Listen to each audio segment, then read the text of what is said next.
हमारी संस्कृति और सभ्यता का विनाश हो रहा था, तब उस मध्य युग में भगवान विष्णु द्वारा किए गए वेदों को पूरे भारत में फैलाने का काम एक महान अध्यात्मवादी, एक महान भक्त कर रहे थे, जिन्हें हम श्री रामानुजाचार्य के नाम से जानते हैं। तो आज हम रामानुजाचार्य के जीवन के कुछ प्रसंग नाटिका द्वारा प्रस्तुत करने जा रहे हैं। आने वाले 31 जनवरी को श्री रामानुजाचार्य का तिरुभाव दिन है, तो इसके अवसर पर हमें ये टॉपिक मिला है ड्रामा के लिए। तो हम कुछ प्रसंग नाटिका द्वारा प्रस्तुत करने जा रहे हैं। तो चलिए हम देखते हैं कि ये कुछ प्रसंग कैसे हैं। श्री रामानुजाचार्य के कई गुरु थे, उनमें से एक यमुनाचार्य थे, और जब यमुनाचार्य को उनके अंतिम संस्कार के लिए कावेरी नदी के तट पर लाया गया, तब रामानुज उनके निकट ही खड़े थे। रामानुज उनके पार्थिव शरीर का निरीक्षण करते हुए बोले, मुझे विश्वास नहीं होता कि इतने महान वैष्णव मुझसे मिलना चाहते थे, मैं उनका संग नहीं ले पाया। अगर मैंने एक बार भी उनका दर्शन कर लिया होता तो मैं इस भौतिक बंधन से मुक्त हो जाता। इनके दाएं हाथ की 3 उंगलियां ऐसे मुड़ी क्यों है? क्या वे जीवित थे तभी वे ऐसे मुड़ी हुई थी? क्या उनकी कोई इच्छा बाकी थी? नहीं, ये तो एकदम सीधी थी। हमें ही नहीं समझ में आ रहा कि ये टेढ़ी कैसे हो गई। मुझे नहीं लगता कि हम में से कोई जान पाएगा कि ये क्या कहना चाहते थे।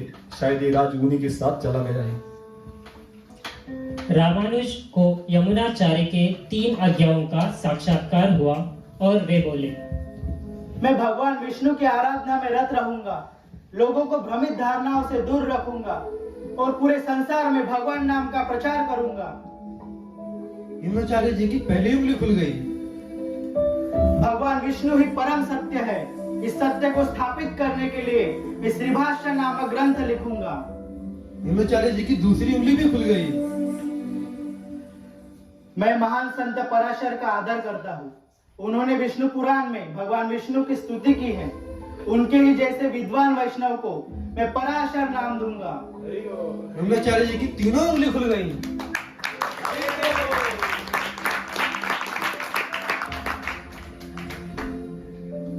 अद्भुत अद्भुत। इस महान वैष्णव ने तो हमारे गुरु के हृदय को समझ लिया है। वे उनके 3 अपूर्ण इच्छाओं को पूर्ण करने के लिए इस महान वैष्णव का हमारे श्री संप्रदाय में उनका उदय हुआ है।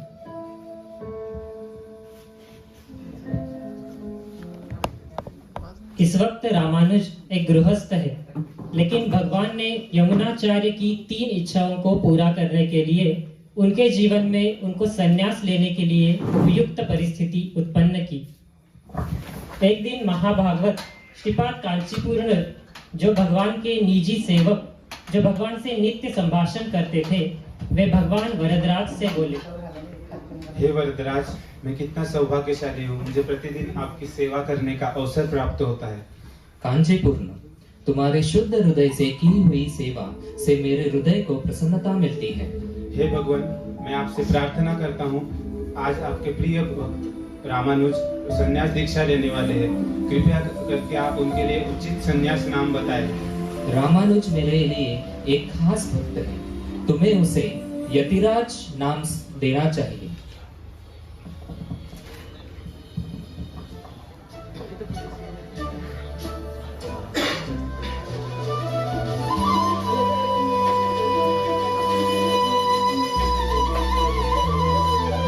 रामानुज की संन्यास दीक्षा हुई।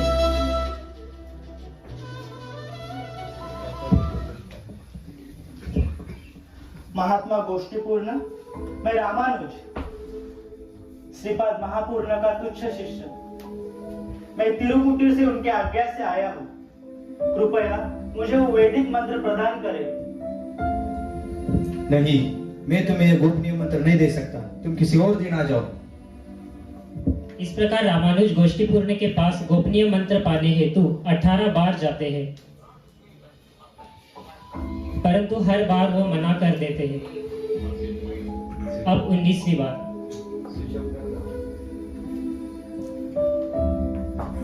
हे गुरुवर्य, मेरा हृदय बहुत कल्मशों से भरा हुआ है, इसलिए मैं आपकी कृपा पाने में असमर्थ हूँ। रामानुज, तुम्हारे इस प्रामाणिक प्रयास से मैं बहुत प्रसन्न हूँ। तुम्हें ये मैं गोपनीय मंत्र दे दूंगा, लेकिन ये गोपनीय मंत्र किसी भी भौतिकवादी मनुष्य को नहीं देना। ये जब तुम भौतिकवादी मनुष्य को ये मंत्र दोगे तो ये पाप के समान है। तुम एक भगवान के सच्चे परम भक्त हो, इसलिए मैं तुम्हें ये मंत्र प्रदान करता हूँ। इस प्रकार गोष्ठीपूर्ण रामानुजन के काल में गोपनीय मंत्र का उच्चारण करते हैं।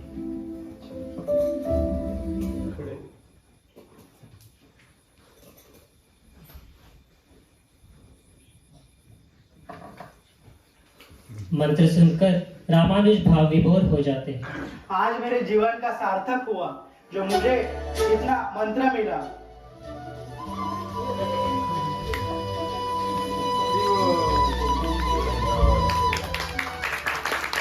एक बार रामानुज नगर के विष्णु मंदिर के पास से गुजर रहे थे। वहां उन्होंने लोगों की बहुत दयनीय अवस्था देखी। यह देखकर उन्हें अत्यंत दुख हुआ।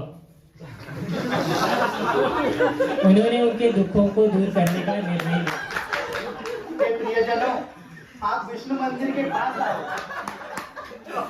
मैं आपको एक मूल्यवान चीज प्रदान करना चाहता हूँ।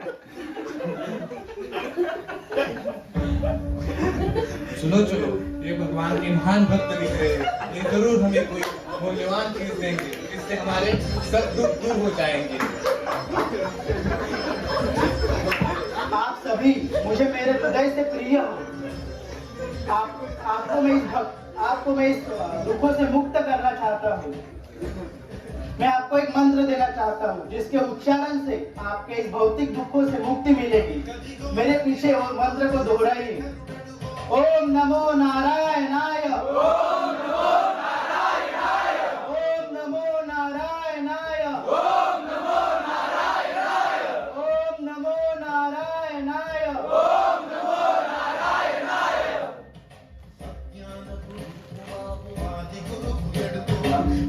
విజ్ఞానమునందించే జగద్గురు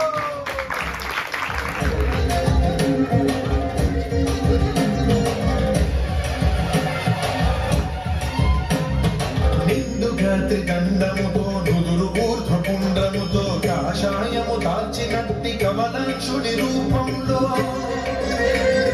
నిండుగా త్రిదండముతో నుదురు ఊర్ధ్వపుండ్రముతో కాషాయము దాల్చినట్టి కమలాక్షుడి రూపంలో हे पापी मनुष्य, तुमने ये गोपनीय मंत्र सबको देके बहुत बड़ा पाप किया है।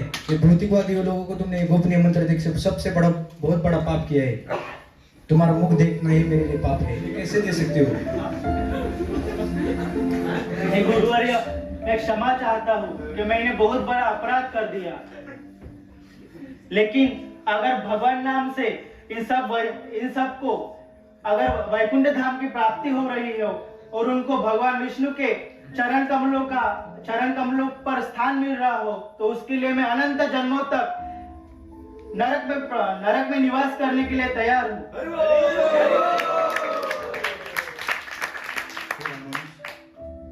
मैं धन्य हूँ। तुम्हारा इस करुणा को देखकर तुमने मेरे हृदय को जीत लिया है। मैं इसमें कोई संदेह नहीं कि तुम भगवान के परम भक्त हो। कृपया तुम मेरे पुत्र को सौम्य नारायण को अपना शिष्य स्वीकार करो। रामानुजाचार्य की जय। रामानुजाचार्य की जय। रामानुजाचार्य की जय। रामानुजाचार्य की जय। रामानुज की ख्याति दिन ब दिन बढ़ती रही। उन्होंने बहुत सारे शिष्य बनाए, इसलिए कुछ लोग उनसे ईर्ष्या करते थे। एक बार एक ईर्ष्यालु पुजारी ने रामानुज को हानि पहुंचाने की कोशिश की। ये क्या हो रहा है? मेरे होते हुए इस रामानुजन की ख्याति बढ़ रही है। यहाँ पर मेरी सौभाग्य लक्ष्मी मेरे दरवाजे पे खड़ी रहती है, और ये रामानुज ये सारे शिष्यों को इकट्ठा कर रहा है और उसकी ख्याति मेरे से भी बढ़ रही है। मेरे होते हुए ये कैसा हो सकता है? मैं अभी इसको विष पिला के इसको खत्म कर दूंगा, दुनिया से चल जाएगा। इसका आत्मा निकल जाएगा। आने दो उसे।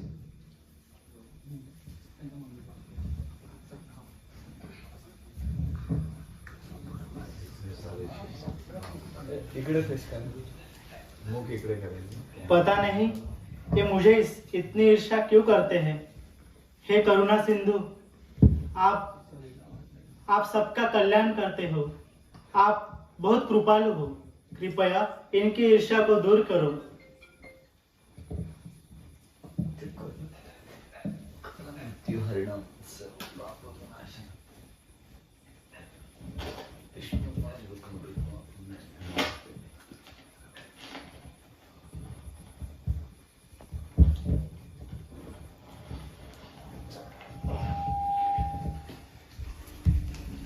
अरे नारायण, ये रघुनाथ को क्या हुआ? रामानुज गिर पड़े। हे पापी इंसान, हमारे गुरुदेव को क्या दिया आपने? हे कुकर्मी, हे दुष्कर्मी, आपको कुछ लगता है कि नहीं? क्या किया हमारे गुरुदेव को? गुरुदेव उठिए, उठिए गुरुदेव। क्या बेहोश हो गए हैं? गुरुदेव आपको क्या हुआ? उठिए। हमारे गुरुदेव को क्या हुआ? क्या हुआ? दुष्कर्मी इंसान, आपने क्या किया हमारे गुरुदेव को? मर गया। गुरुदेव, गुरुदेव उठिए। गुरुदेव, गुरुदेव, गुरुदेव। रामानुजन मर गया। अब क्या करेगा ये? क्या ख्याति बढ़ेगी मेरी? आपको क्या हो? ये दुष्ट पापी से संतोष होगा, कोई जल नहीं है।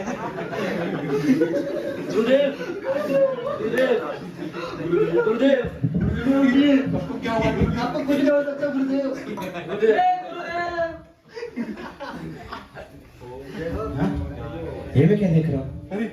अरे गुरुदेव, गुरुदेव, ये जिंदा कैसे हो सकता है? ये कोई तो दिव्य व्यक्ति लगता है मुझे। ये मेरे से क्या हो गया? मेरे से बहुत बड़ा अपराध। ये अपराध में कैसे? ये बहुत बड़ा अपराध हुआ है मेरे से। कैसे जिंदा हो सकता है? मैंने इनकी प्रतिष्ठा भंग करने की कोशिश की। मुझे मार डालो, मुझे जला दो, जला दो मुझे, जला दो मुझे। विनाशायति, विनाशायति, जला दो मुझे, जला दो, जला दो, जला दो, जला दो। तुम हे प्रिय, तुम रंगनाथ के पुजारी हो। इस तरह खुद को त्रास मत दो। भगवान रंगनाथ तुम्हारी रक्षा करेंगे और उन्होंने तुम्हें माफ कर दिया है।